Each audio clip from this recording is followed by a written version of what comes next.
The sacred writing says this: faith comes by hearing words, good words. Somebody who well chooses their words and delivers them with uniqueness can inspire faith for somebody to believe the most impossible things can be possible. And that excitement of possibilities comes from hearing or reading unique words. One of the best phrases I could give you for the day, here it is: don't be lazy in language. Don't be lazy in language, because the gift of language can create a career. It can help somebody see the way into the future. It can help somebody change from who they are to who they would like to be. It will help you to see the gift of your own intellect. There's an innate vocabulary in all of us that helps us to see, helps us to translate what's going on in the world, what's happening, so that we can make good decisions instead of poor ones. We can make less mistakes this year than we made last year. One of the major things to pray for is to be gifted in language, because it can have such a dynamic effect on your children. It can have such a dynamic effect on your business. It can have such a dynamic effect on your customers. It can have such a dynamic effect on your business partners, that not to continually get better and better at the gift of language would be a great mistake. Let it open doors nothing else will open, the gift of your language. Let it help people to see possibilities that they cannot see now. And you join in those possibilities and make another fortune and another fortune, all the way up the ladder as far as you wish to go. I don't know how high you need to go. I said a little prayer before I left my hotel room this morning and asked God to give me a little stronger gift of words today, so that my words might have meaning. Maybe I've caught you at just the right time. Maybe this is the moment for you. And if I can say something uniquely enough, using the English language best as I can. Words are sometimes clumsy when you try to express what's going on in your head, let alone your heart. But if I can do as good a job as I possibly can in the session we've got this morning and then again this afternoon, by the time I'm finished, maybe my words will help turn on another light for you. And you'll be able to see the possibilities better than you've ever seen it before. You'll be able to see yourself more successful than you've ever envisioned it before, if I can wisely say good words. Now, I've put communication in 3 parts, because all 3 of these parts now help me make more fortunes. Here's the first one. It's called training. Training is simply showing somebody how to do the business, how to do the job. If you get good at that, the pay is incredible, whether it's your own enterprise or whether you work for someone else. Training pays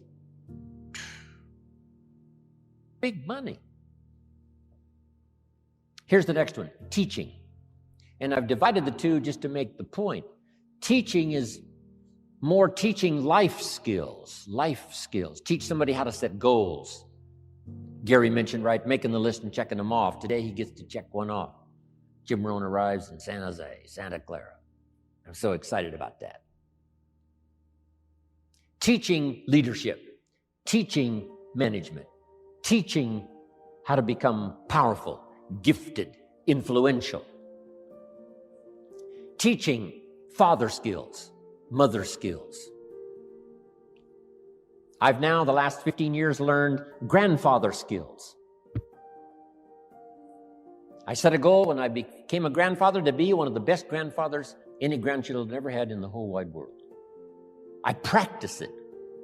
I think about it. How to use my newfound life as a grandfather and learn every skill possible to dazzle my grandchildren. I'm one of the best. So teach people how to be good fathers, good grandfathers, good mothers, good leaders in the community. Teach a minister how to teach. Teach a minister how to use the gift of language to persuade. Okay.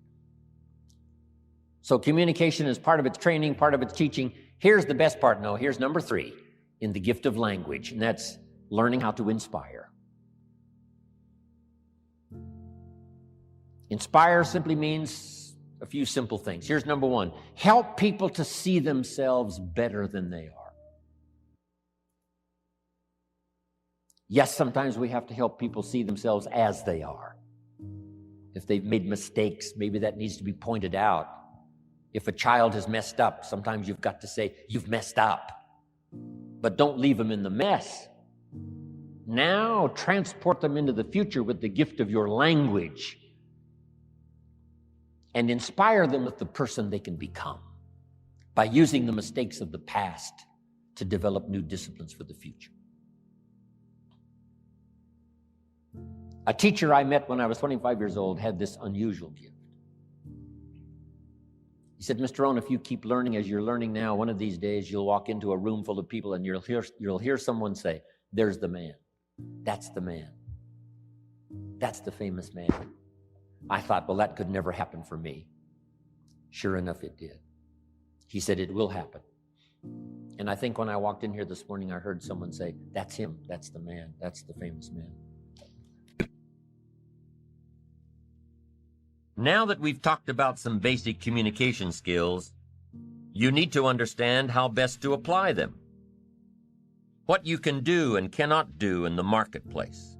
How you talk and act while playing volleyball on a Saturday afternoon probably isn't the same as how you'd talk and act around a group of people who want to invest in your company. How you communicate with your old friends and family members is probably an abbreviated version of how you should communicate in a high-powered business setting. When you meet a new group of people, you must watch and listen and be alert before you decide on the appropriate communication style.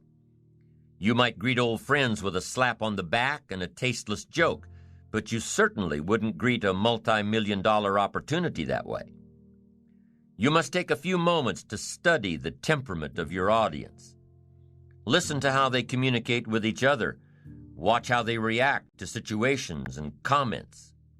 Study your audience, lest you engage in some behavior that will prove inappropriate and costly. Some people would make about $150,000 a year, but they have to be satisfied with about $50,000 because their behavior is costing them the rest of it. They've got the skills, but their behavior is costing them. Keep setting them aside. So let's talk about some of those things in the marketplace that might cost you more than you want to pay. Here's one: bad language. You've got to be careful with language in the marketplace. You've got to be careful here. Some language is more appropriate for the bar. So what should you do? Leave it in the bar. Or else what? You'll have to pay the consequences. We must all be students of consequences, things that cost us, and language is one of the most important ones to consider. Language in the marketplace. Now, if you cuss and tell dirty jokes in the marketplace, that's acceptable to who? Other people in the marketplace who cuss and tell dirty jokes. You've got no problem with them. Matter of fact, they'll probably enjoy having you around. But if you cuss and tell dirty jokes to those who will be offended, then what? They certainly won't want to have you around. And what happens then? It'll cost you. Next one, being late. In some circles it's acceptable, but I'm telling you, most people view being late as being disrespectful. Disrespectful of their time. And if they feel that you're disrespectful of their time, they'll also feel you're disrespectful of their business. Why? Because everything affects everything. Now, if you have a legitimate excuse and your reputation already says that you're punctual, then you might get away with it a time or two. But be careful about being late. One day you just may be too late to close the deal. Be on time.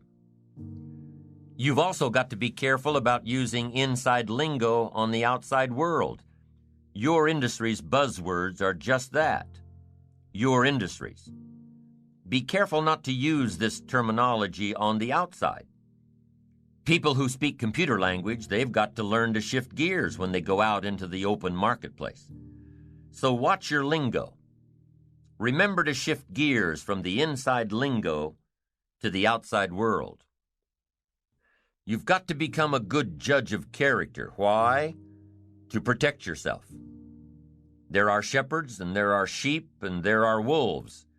And we must be wise and understand that some wolves are so clever, they've learned to dress up like sheep. But do not miss the story of the full drama of life called good and evil. Awareness, sensitivity, understanding, knowing the scenario and being on alert for what is called the inevitable. We must learn to be a good judge of character. And here's something else we must learn to do to work well with others. We must learn to deliver criticism and express anger in a safe way. It's inevitable, during the course of working with others, it's inevitable that you'll come across some situation that'll result in anger. Or criticism needs to be handed down. It's just a part of life, that you delegate some responsibility, and through either a lack of good communication or a lack of good listening on the other end, it's inevitable that some situation will get you all hot and bothered. Now, what do you do with your anger? You can't lash out. You can't lash out at your children or your friends or your colleagues. But here's what you can do, and here's what you must do. Lash out at the problem or the situation. Honey, you say to your teenager, you know I love you, but what you did was wrong. I hate it that you took the car without asking first. And I especially hate it that you got a speeding ticket. What were you thinking? So whatever the punishment might be, make sure you're punishing the bad deed, not the person. Your assistant ends up sending the contract to the seller instead of the buyer. Make sure your assistant knows that you appreciate him, but you don't appreciate the wrongdoing. Whatever criticism you hand down, whatever anger you're processing, make sure that the one to receive it knows full well that you care about the person, but hate what they did. And if you're too steamed up to be this rational about it, make sure to keep your mouth closed until you've cooled off a bit. In Dale Carnegie's book, The Leader in You, he describes the attributes of kind criticism. He quotes Andres Navarro's technique of kind criticism as the 3-for-1 rule. If you don't like something about the way someone works, write down the problem. But before you confront that person with criticism, discover 3 good things about the person. Noticing 3 good things gives you the right to criticize 1 bad thing. Interesting thought. Criticism after appreciation. With well-delivered words, well-chosen words, you can admonish the doing without admonishing the doer. This is important. You love the person. You hate the act. Make sure they know the difference. You don't have to couch the words. You don't have to hide your anger or disappointment. But you do have to make sure that your communication is effective so that the wrongdoing will never be done again. And the more you care, the stronger you can be. This has to do with intensity now. The intensity of your communication to those you work with, those you live with, those you're close to. The more you care, the stronger you can be. If you really care for someone, I'm telling you, they'll give you room to get right on their case. They'll give you room to use some powerful language. They'll give you room to go right after them. If they know that you really care. You can solve some sticky problems. You can attack the dark side and the bad behavior. They'll give you room if they know how much you care. And the more you care, the stronger you can be.